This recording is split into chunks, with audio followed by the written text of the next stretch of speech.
Firstly, and most importantly, we start to follow precepts. Firstly, and most importantly, we start to follow the 5 precepts, the Buddhist precepts. And we start to emphasize these precepts in our normal everyday experience in a similar way that you would emphasize medicine that you had to take every day that was prescribed by a doctor. So the precepts are like medicine that we take every day prescribed by the Buddha.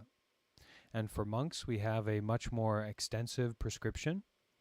And for lay people such as yourselves or even non-Buddhist people, you don't need to be a Buddhist.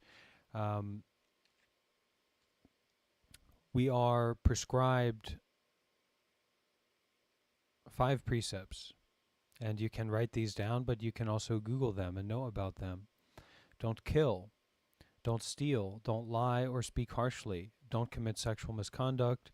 And don't take drugs or intoxicants.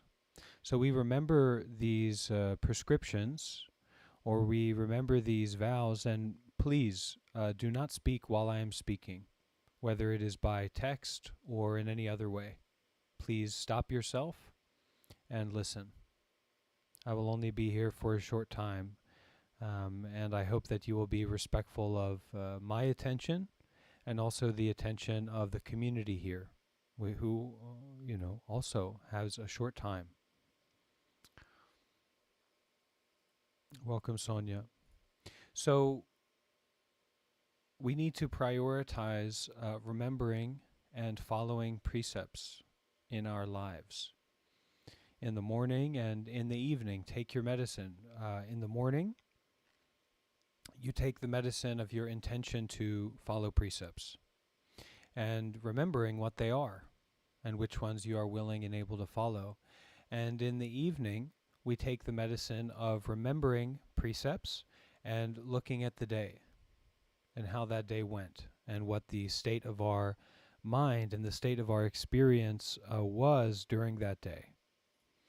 Now, the side effect of the medicine that we are taking, the side effect of the precept is that we are more aware and we are more mindful throughout all of our daily activities because we are not just fumbling around according to our own desires and fears or the desires and fears of other people. We are following precepts. We are watching closely our mind. We are listening closely to our actions that we take moment by moment. We are aware of cause and effect. And we are especially developing a sense of trust with restraint. Now, what goes along with that is, of course, mindful breathing. And if you are healthy enough to wake up in the morning and practice meditation, of course, that will be effective to stabilize your mind more. But this really waking up and practicing meditation in the morning is more for people who are already meditating, people who are already following precepts, or people who are already Buddhist. If we are not a Buddhist or already meditating or already following precepts, then waking up in the morning and practicing meditation is a little bit ridiculous. So we first take these steps to become Buddhist, actually. And that means that we learn about and investigate Buddhism. And it means that we take these 5 precepts. And it means that we trust in the context of Buddhism to nourish and protect and sustain our life moving forward. It's very beautiful. And it doesn't need to be superficial in any way. It doesn't need to be a label that we create for ourselves. It's just a way of explaining to other people and also explaining to ourselves what we are doing. And what we're doing is called being Buddhist.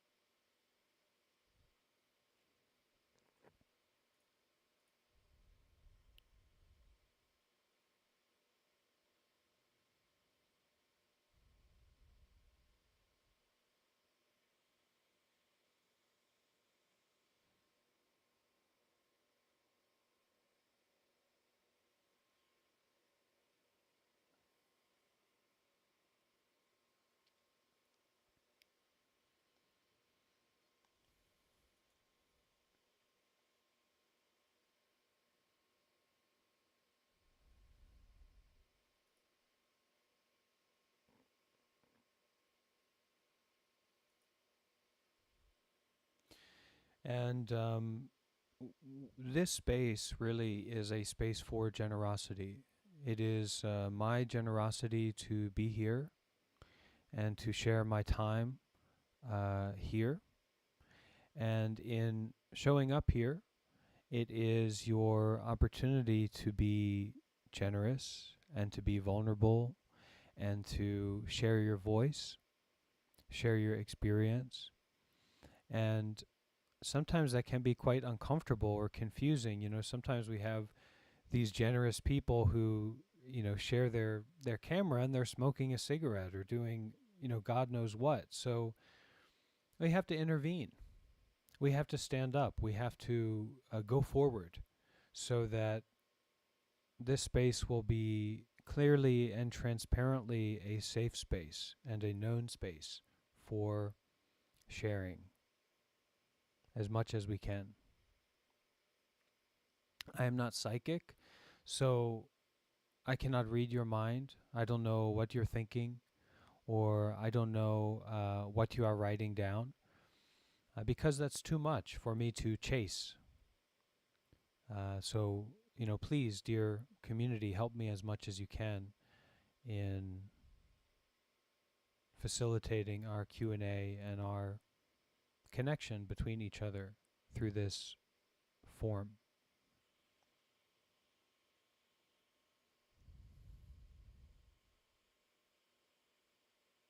Great.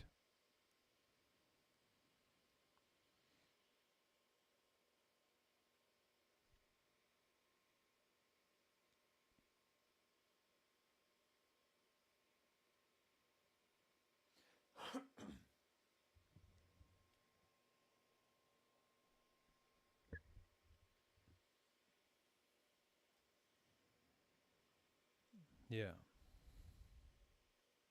Well, we have to be patient with ourselves and kind of remember what our priority is. I mean, what's your priority? Is your priority to be a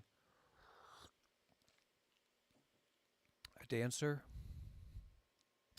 Is your priority to be a singer? Is your priority to be an eater or a sleeper? Or is your priority to develop restraint? And if it is your kind of lovingly authentic sincerity to develop restraint, and if you can respect that enough, then that is what you will do. You will develop restraint. You will see that it is better to restrain yourself than let yourself loose, let yourself out there. And it's a really wrong idea that's been sold to so many people, maybe especially women, about put it all out there, just go out there and have a great time and be a woman. And that's not right. You're already a woman.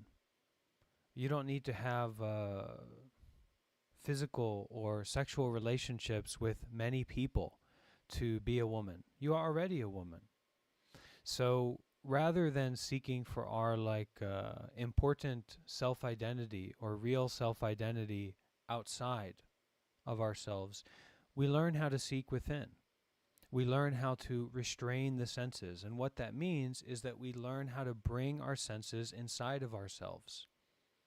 We learn how to bring our mind inside of ourselves, isn't it? And the more that we do that, because we prioritize it, because we believe in it, um, the more that we become powerful to restrain ourselves. That's how it works.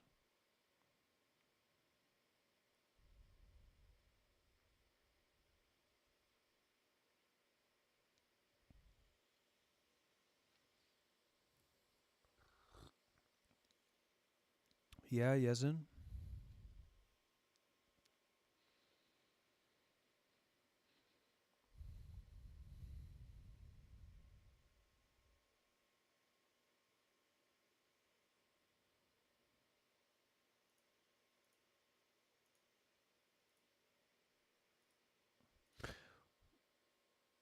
It's a process that's going to take a while, and I would like to know if there are if it's composed of several steps that take years, or if there's something that I'm doing wrong right now, to commit to that discipline, that it would just come to me right now. Like, why not just do this thing now? Why wait? Yeah, that's right. Why wait? You do it now. You should do it now. And you should do more of it as much as you can, actually. And the teaching here is not to focus on a gradual development of yourself, whatever that may be. And it's not clear what that is. And the society isn't clear on what that is. And the people that we're in relationship with are not clear about what this self is or that self is or themselves are, right? So it is more a matter of finding out about where you actually are. It is more a matter of finding out about where you actually are and recognizing that you don't know much about where you are. Even in the simplest terms, it's a very clear and direct uh, insight path. This sense of not knowing. And this sense of not knowing is also a sense of non progress, non progression. And this is where I feel most of my nourishment comes from. Being in a place of not knowing or being in a place of non progression is also being in a place of non self, which is a place of reality, a abode of reality, and is actually a kind of high precept. One of the highest precepts that we can take is the precept of non self, not indulging in the illusory fixation on someone.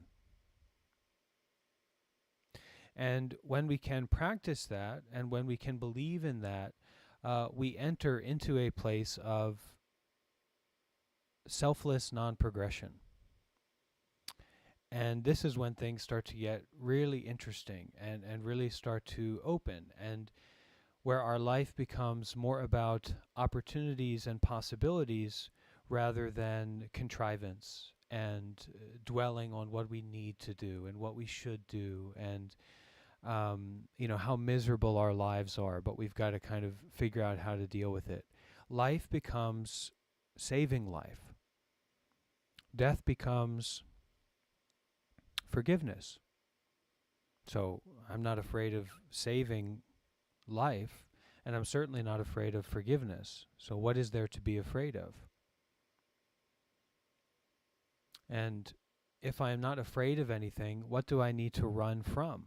And in fact, what do I need to run towards? Nothing. As our dear master Thich Nhat Hanh would say and is saying, I have arrived, I am home, and that's all you need to say. That is coming home. But you shouldn't confuse that with this kind of superficial spiritualist view, or like that you're coping with some aspect of your experience. You're trying to like work out your stuff, so I'm home. It is that way. And the Buddhist path is not trying to become enlightened, but realizing the way that it is. Um, and we are blessed enough, fortunate enough to be with Bhante. And we are blessed and fortunate enough to, especially Bhante, speaking for myself, to be in the era of the Buddha. And that the Buddha is real, and that the Buddha was a real person, for sure. The Buddha was a real person. And his enlightenment is continued. The reverberations of that drop of freedom continue today. We are in that age. It will not always be that age, right?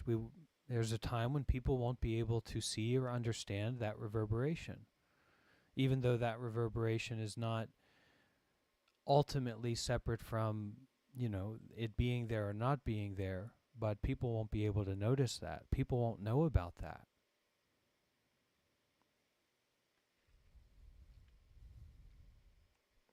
Not in the way that we do, at least. That's for sure.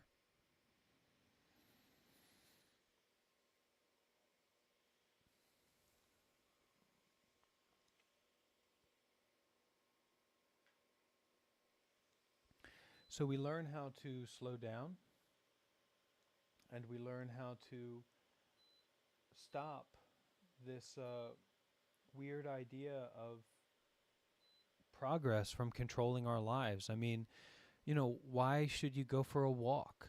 Why should you go to the gym? Why should you go for a jog or for a run? Because you want to progress? Why should you meditate? Because you want to progress? No.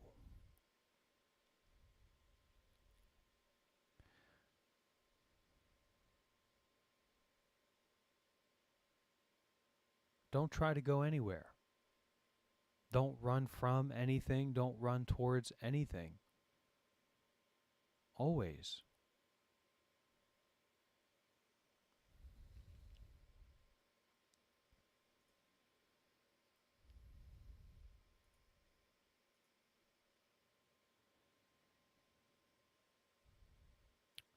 The more important point there is I am confused, Jeffrey, and you need to eat that.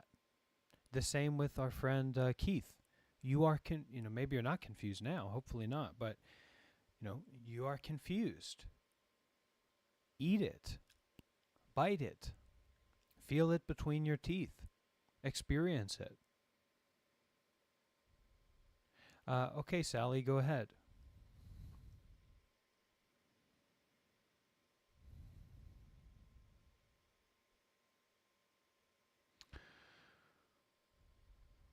So our system here is still getting worked out. We're still figuring it out. It'll take time, but we're gonna keep trying. As long as I'm alive. I've got 2 big flights coming up, so I guess flying is more safe than driving. But actually, life is impermanence. Birth is death. No birth, no death, of course, but there are practicalities that we should be ready to take responsibility for.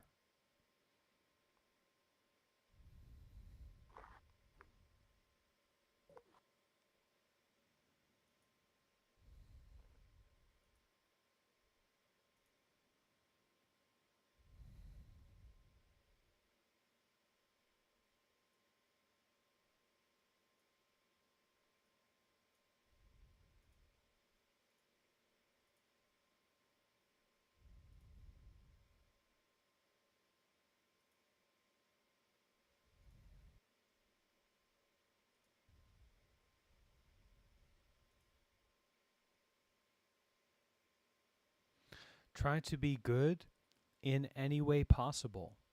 Try to do good in every way possible. Do all kinds of good deeds continuously, more and more. And if you don't know how to do it,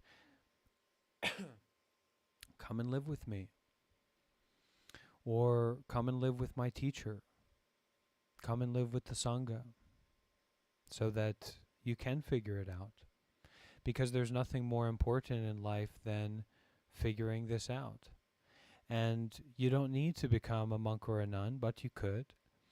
Um, Maybe it's more important for you to live as a yogi. Maybe it's more important for you to live as a volunteer rather than someone who's trying to figure things out and help people. There's, enough of those people who are paid very, very well. So if you're not being paid very well for that, um, it may be more worthwhile to become a volunteer or to become a yogi, which is like a full-time meditator that stays at the temple or stays with the Sangha, or to become a monk or a nun.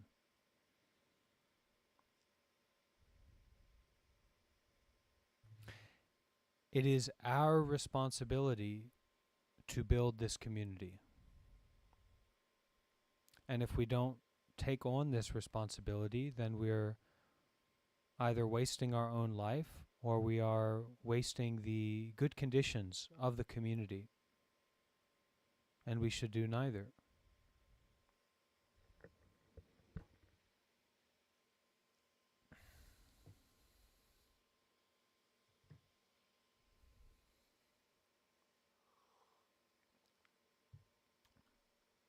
Adrian, can you use your voice?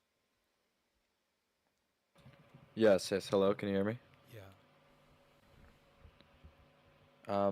My question is if the nature of self is an illusion, uh, what is the source of our actions and our decisions?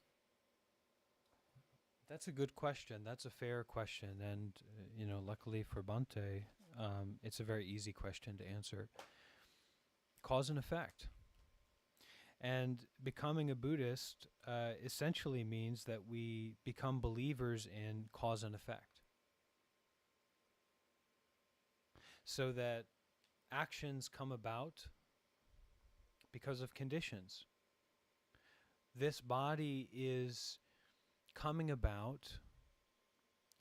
This body is expression of conditions that are not me, not mine, not I, etc., for sure, and have never been. The oxygen in the room, the state of the atmosphere, the temperature are holding my body together, are co-creating my body. If the temperature was different, this body would be frozen. Certainly wouldn't call it my body anymore. I wouldn't want to.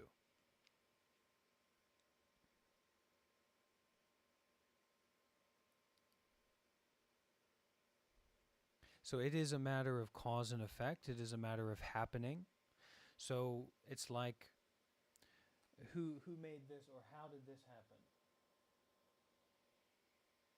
Look at this. Look at how beautiful this is. Maybe you can't quite see the beauty from your angle, but it is very beautiful, actually. Who made this? How did this come about? What? Who put this here? What's going on? We're crazy people a lot of the time. We often act crazily, isn't it so? Hold on, this flower. Yes, yes, I agree. This flower is running away from me.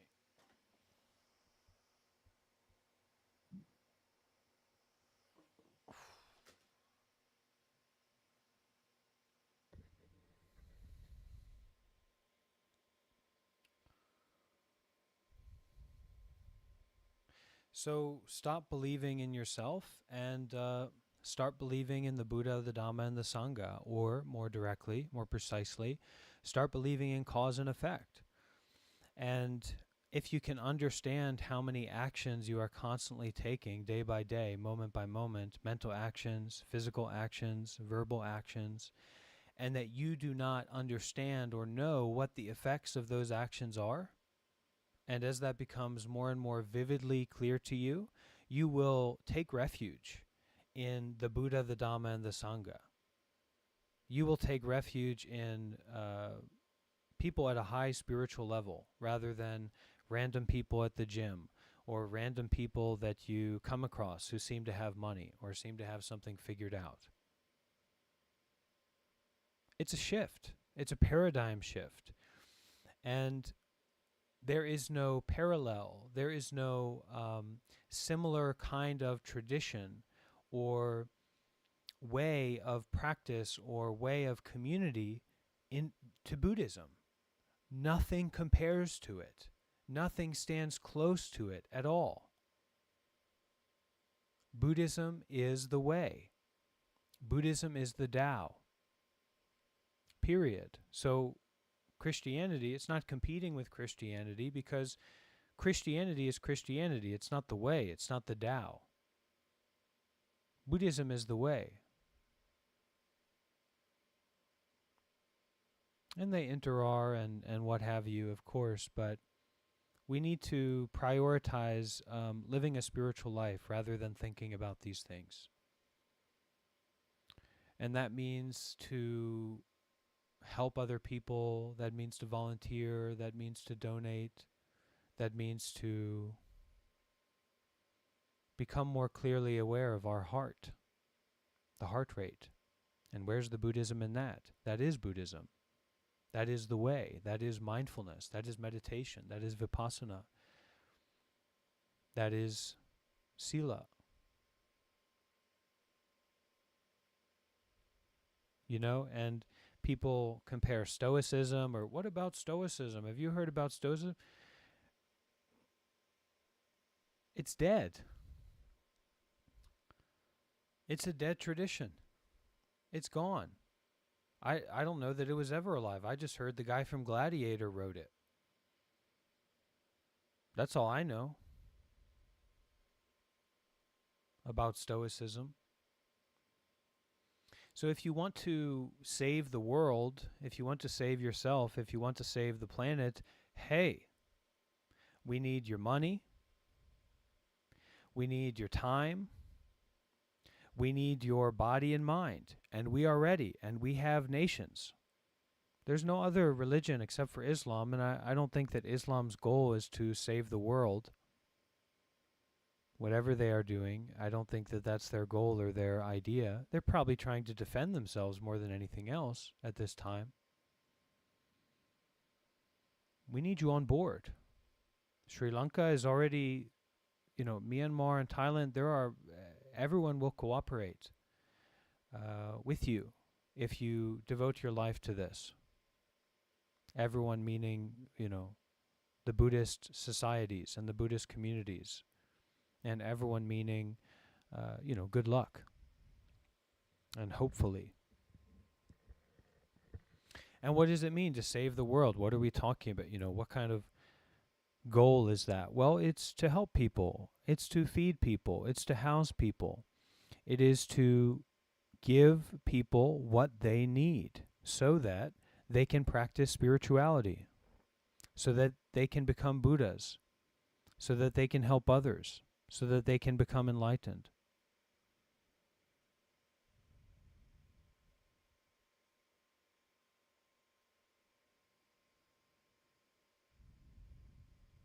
And we have a working model for it. We've had a working model for it for a long time.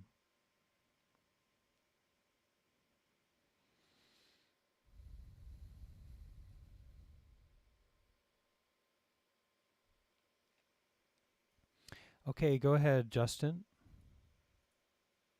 You can speak.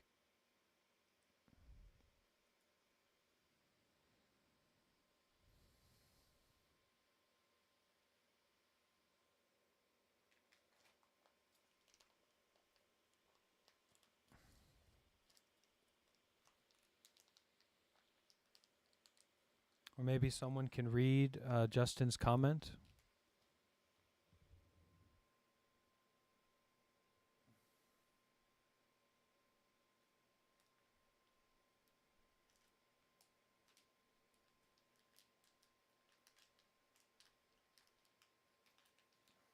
I can read it. Go ahead. He says, "Hey Bhante, I remember we've had a few talks in private a while back, and I just wanted to say that recently, in the past couple of months, I've been struggling really bad with my mental health.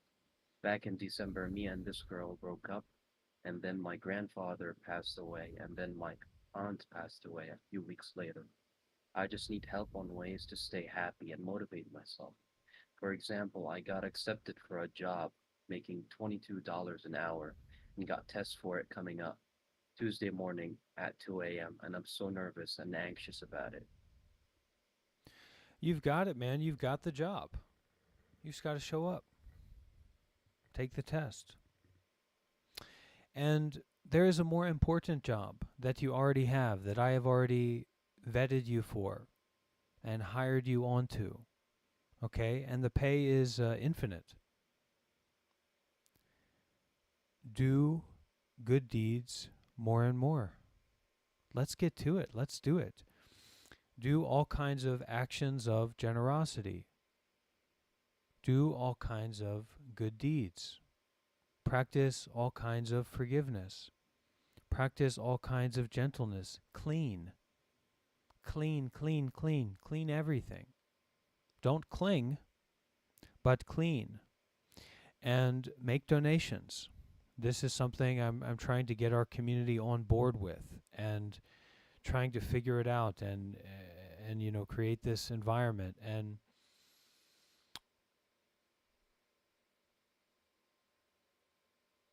I was speaking earlier with a young person here, Keith.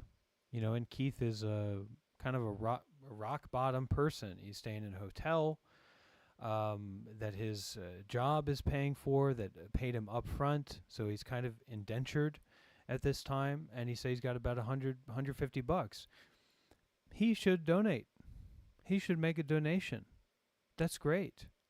If he can donate $5 to Bhante, or to our group, our organization that I'm a representative of, our Monk Life Sangha, but also to Barwa from Myanmar, out of Myanmar, my teacher Siara Otamasara, he should donate $5,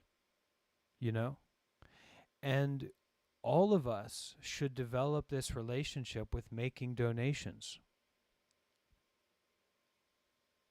And if we can even be realistic about a person with $150 buying a candy bar that costs $5, or making a donation, and that's realistic, then what are you doing? Does that make sense? And what is making donations? It means generosity. It means that we're giving, we're offering, we're giving away. It's not about me, but I am here, and I am a monk, and I am representing this community, and I am representing the Sangha. But what are you doing with your money? What are you doing with your time? What are you doing with your mental, physical, and verbal actions? So don't think about it. Start donating. Start doing actions of generosity.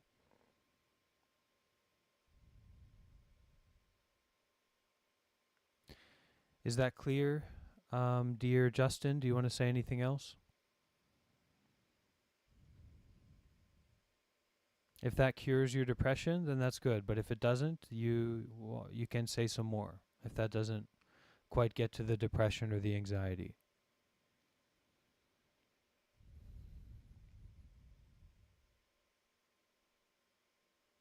We've got it.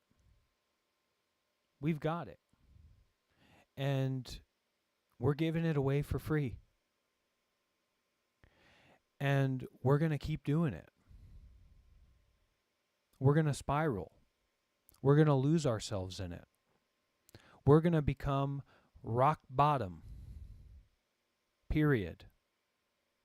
And everyone is welcome to join and participate in it with us. Go ahead, Keith. So, if we don't aspire towards progress, why do anything? Don't do anything. Try it. Don't ask why. Don't ask someone to fill in your shoes for you. They're your shoes. Don't do it. Don't do anything. Don't think anything. And the reason we can emphasize making donations so much is because, do you know about that? Have you tried? Have you tried doing good deeds? Have you tried doing actions of generosity more and more? All kinds? It's not personal. It cannot be personal because we inter-are with everything. Trees are real. Surprise, surprise. Trees are alive. And do you think that trees have a soul or a self? As much as they are trees and they are alive, they do, for sure. Trees are alive. What is a tree without the soil? What is a tree without the sky? What is a tree without love? What is a tree without everything? It is nothing. It doesn't exist already. So we are not confused about our nature to take things personally because it is unnecessary and because it's clear that it's not that way. We are experiencing that it's not that way. It's not about what you think about or the idea we have about it or how good we are at explaining it or thinking about it. It's already that way. It's like a tree. It doesn't need to explain itself. Namoho Rengekyo is okay, but it's not great, and it's not a good direction to go in. If you want to change your life, then you should focus on Tabarwa, not Namoho Rengekyo. What is What is Tabarwa? Where is Tabarwa? These are better questions or pointers than Namoho Rengekyo. Forget it. Forgive it. Throw it in the trash. I don't care what you do with it. I don't want it. Keep it to yourself. Try Tabarwa. And anyway, if you have already tried and you already know about Namoho Rengekyo, then don't worry too much about it anymore. Maybe it's great. Maybe it's not. But if you need to ask me about it, then it's unnecessary.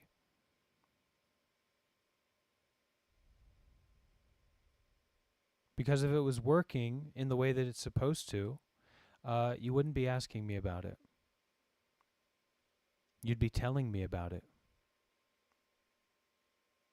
That's why I'm telling you about Tabarwa. what is Tabarwa? Everything. Find out for yourself.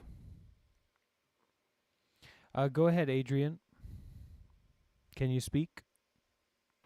Yeah, my apologies. How do you find this balance between um, self spiritual practice and and active compassion, through donations or service or things like that? Well, really, we approach it in a holistic way, but not in a skeptical way or a paranoid way. So it's like if we donate or if we offer or if we give a homeless person some food, are they going to enjoy that? Yes. So it's not confusing. We don't need to think about it, right? And this holistic approach means that we don't exhaust ourselves in thinking about it. And rather, we use our gut, we use our intuition, we use our natural mind and our natural understanding to help and to support, and to clear out the parasites and the viruses, to clear them out. The Mm-hmm. doubts,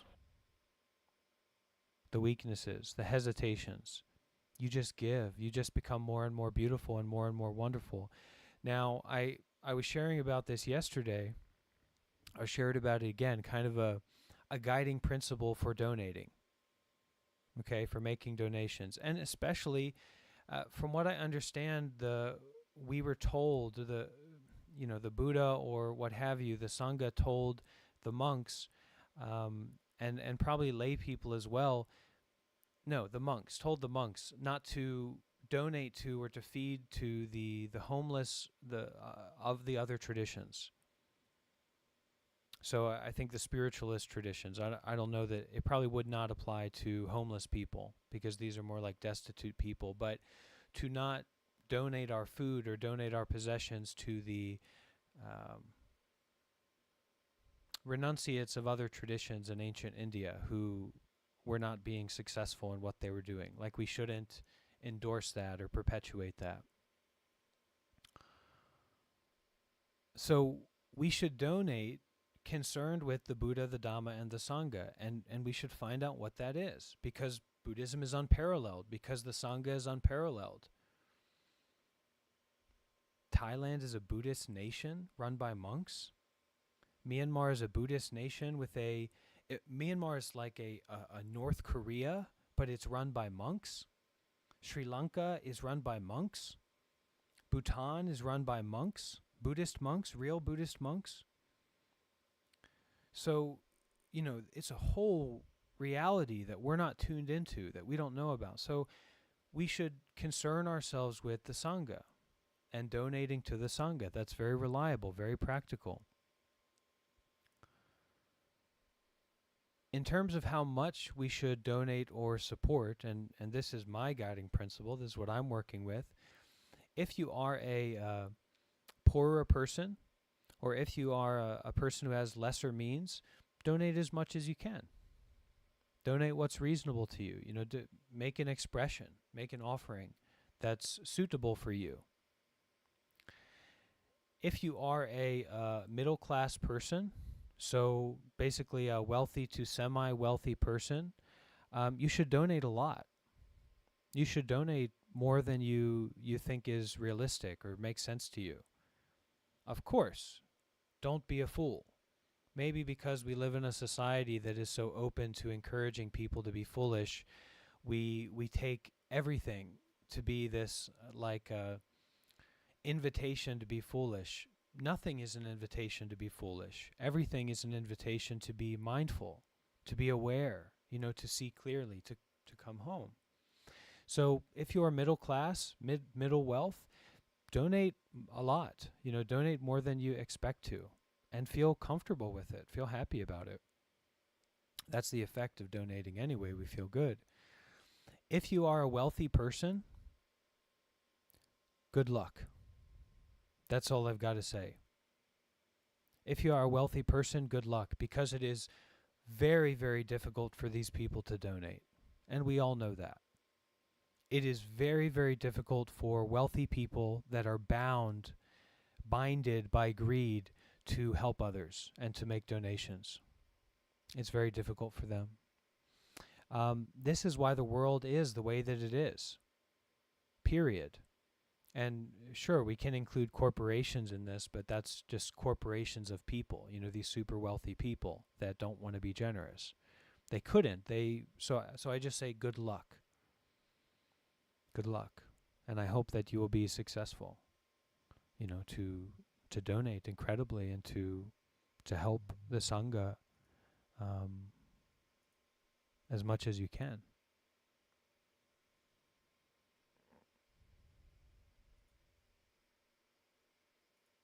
Is that clear? Does that make sense? Does that sound right? Yeah. Thank you so much. Okay.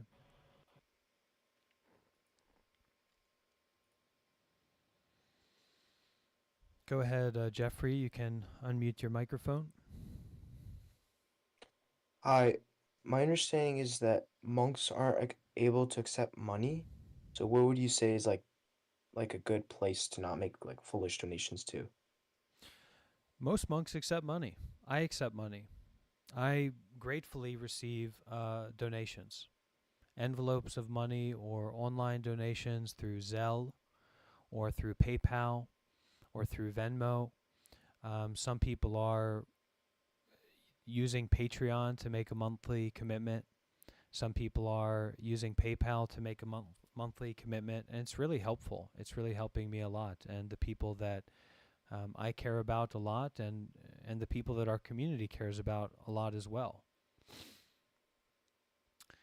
In the traditional Vinaya, in the Patimoksha, this is one of the rules or guidelines. This is one of the precepts for monks, but it is largely considered by the Sangha in present day to be a lesser precept and a breachable precept. Now, there are ways to work with money, for monks to work with money that do not breach this precept. They are still receiving money. They're still using money. They're still directing funds, but they're technically not breaching the precept. So because I am an American and because our group, a lot of people here really trust me and want to support me and are my followers or would even consider themselves to be my students, I'm sure, in one way or another. But because they are not culturally Buddhist, they are not equipped to be my Kappiya. They are not equipped to represent me as a Shakyan, as a Sangha member to the broader community, to take my alms bowl and go around with it and say, hey, I'm collecting donations for Bhante because he needs us to support him. So I'm taking the responsibility on myself, and so far that hasn't had too many negative consequences. Um, it's possible that it may in the future, and that's why we need to be even more enthusiastic about offering support, so that if certain consequences do come up, that we know how to work with them. We know how to take care of them.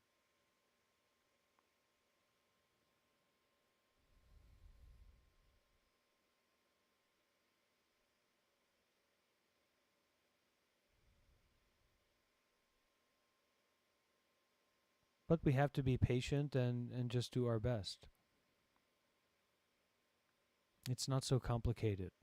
Whatever happens, it's not so complicated, actually. It is anicca. It is anatta. It is dukkha. It is fearlessness embodied. So what are we worried about, you know? Who cares? Great, bring it on. I'm not ready, but it is not complete. My practice and my way and my teachings are not complete yet, for sure. But they will be. And I hope and I pray that the Dharma protectors will know about me and will take care of me to continue this work and to complete my way and my teachings, so that, you know, we can develop ourselves and more people to be real practitioners and to help each other in all kinds of different ways.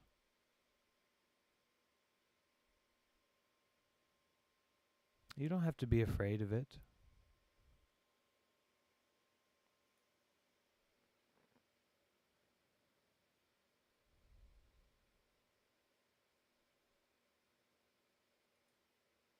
And we don't have to be shy about making donations.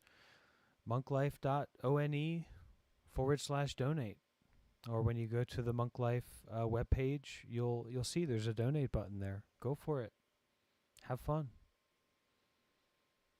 I appreciate it.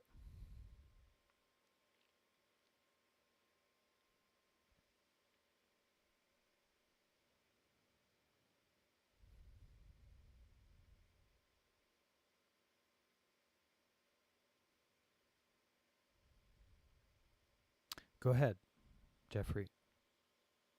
Um, and this is like more of a personal question. Like what school do you follow, or like what type of Buddhism do you follow? There's only one type of Buddhism, and that is the Buddhism. So when you stop thinking about different types of Buddhism, excuse me, when you stop thinking about different types of Buddhism and you start to learn about Buddhism, you will be able to ask a real question to me that is not confusing to yourself or to anyone else. Yeah, that is the link. That is the link. You know, it's like a it's like a person who knocks on your door to mow your lawn. They say, "Hey, I'm a young person. I'm here to mow people's lawns and make a little bit of money." And you say, "Okay, great. You know, whenever you're ready." Then they just never come back. What are you doing? What are you talking about? Why are you knocking on my door? You know, get yourself together. Calm down. Center yourself. Find yourself. Find your heart. Be serious. You know, be wonderful. Even being wonderful is that's an answer to a question I've had for a long time, because I remember Alan Watts would always say, he would say, you know, don't be serious. And then I said, well, don't be serious, but be sincere. And maybe Alan Watts said that. But actually, let's get rid of the S's. Too much S's, isn't there? Too much. Too bright. Be wonderful. Why do you need to be sincere? Why do you need to be serious? Why do you need to be so sus? Just be wonderful. Be generous. Be kind. Be patient. Be forgiving. Be mindful. Be everything. Use the word everything. Everything, everything, everything. Repeat it.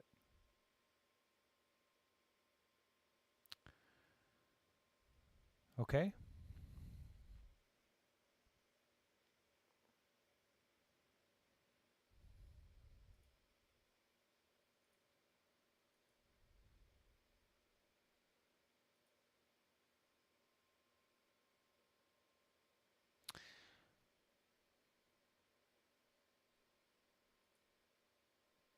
I'm sorry. You're welcome, brother. You're home. It's okay. I forgive you.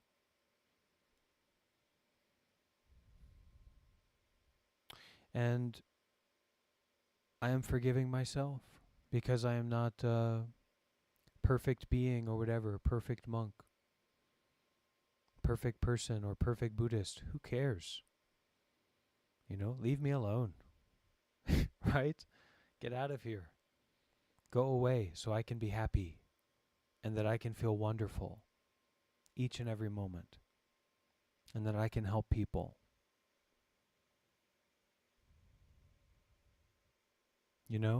Um, not go away, Jeffrey. No, not at all. But the spirits. You understand? The confusions, the negativities, the afflicted thoughts, the wrong thoughts, the false thoughts. Go away. Finish. Everything, everything. And don't fight with them. Just release going away. See it as a false thought. Understand it as a false thought. So, my beloved community, my beloved Sangha, I can't tell you. Even I haven't yet realized.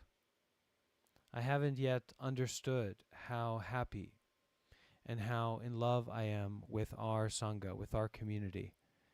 It is one of a kind, and it is robust, and it is healthy, and it is continuing to develop in a very special way. So I'm looking forward to discovering how much I love my beloved Sangha and my beloved community. But here at Deer Park Monastery, where I've been living for quite a few months, they turn off the Wi-Fi at 10 p.m. Buddha bless them. They are protecting me from myself in some way. Maybe they think that. I don't know. They turn it off. So we will need to wrap up. And I am sending all of my love, my gratitude, my forgiveness, although everyone here is quite nice and, we take good care of the space. But thank you, everyone. And as I announced a little bit earlier tonight, I am going to start giving practice interviews. So if you would like to have a private meeting with me to discuss your meditation, your practice, your understanding, and your footsteps along the path of the way, I will be available to schedule that in the coming days and weeks and months, and we'll kind of open that. And floating the idea very loosely about starting to take students, whatever that may mean. I don't know what that may mean, but I'm certainly starting to bring that up, or it's coming up. And as far as scheduling practice interviews, you can message me on Discord, or you can also send me an email at bhantevp@gmail.com, Bhante Varrapanyo@gmail.com, but just Bhante and then vp@gmail.com. Okay? Thank you all for being here. Be healthy, be wealthy, be free. And let's just finish with Namo Tassa. Let's pay homage to the Buddha.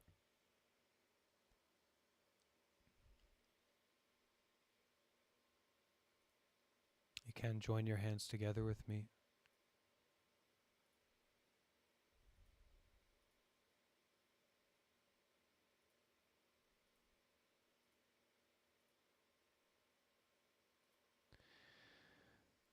Namo Tassa Bhagavato Arahato Sama Sambu Tassa Namo Tassa Bhagavato Arahato Sama Sambuddhassa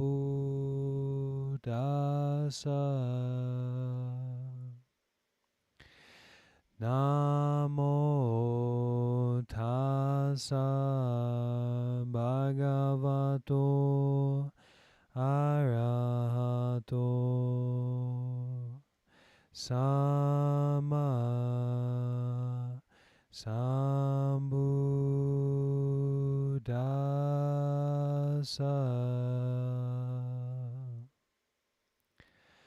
Sadhu Sadhu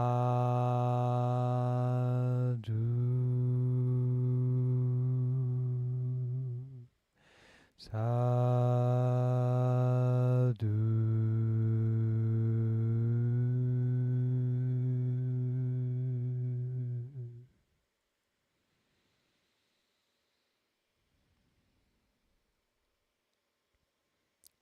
Thank you, everyone.